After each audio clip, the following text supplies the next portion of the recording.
아무리 와로시 보고문제봐. 거기는 집 미니스터도 거기는 딸이세. 아이는 통해서 딸이면 뭐지? 하이와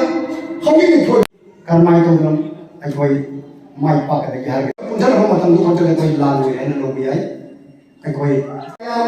representative and minister maya MLA sing ye da lo ni as mai te si lungai le BJP office kar mai tha am khar mai tha lungai ai koi si kan khang da ai koi pura punjal ga pali mai ga si pura ai koi kamai tong na koi pun public ko ni gamai pura punjal ga chara ba matam du ko da solution ji oi gamai solution por ka ni ka ki never gamai ayo koi ya ba सरकार की जानकारी का सुझाव हुए कनाने यार जोड़ना मणिपुर की इतिहास जो मई था न तांगिबा का जो शोक लिसिंगनी का कुकी न ओट ने जीवी वाली तो चुंगी अगर मधु कोई मुठ तबया रोई में जो कम्युनिटी होने का कोई मई चाहिए ना होने पर मयाम दो ngasi ai koi kai ya roई है ना चुंग थोड़ी वो चुंग थोक से चही नहीं हो जो खुनाई नहीं लेनी मकई मधु मकई आई कोई लाल हुए लाल शो कमाई के तक के लिए this is the question अतो मेंशन अतो मरम होय दना गलेबा याम माहि सिंगबा यंग यंग तम ने लावइबा अंगांग सियोना शोबा सियोना बा जैथें फमबा बीजेपी ने पाली बीजेपी गवर्नमेंट के Mihak pakuki teroris hingo sibagi tande. Mihak pakuki teroris hingo sibagi tande. Manipur lagi NRC kudat lagi.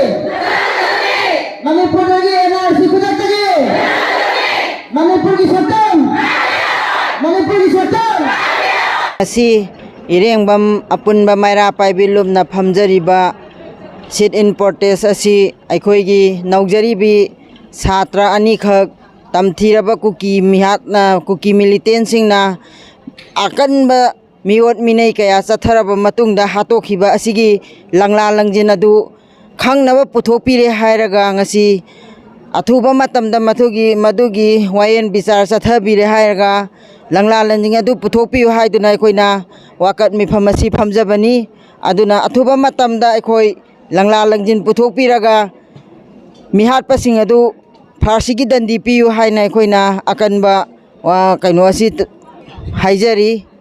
apun ba maira pai bilumna phamjari ba sit in protest asi aikhoi gi naujari ba icha ani hemjit amasung linthoi ani bo kuki militant singna mihat thina hatpi khiba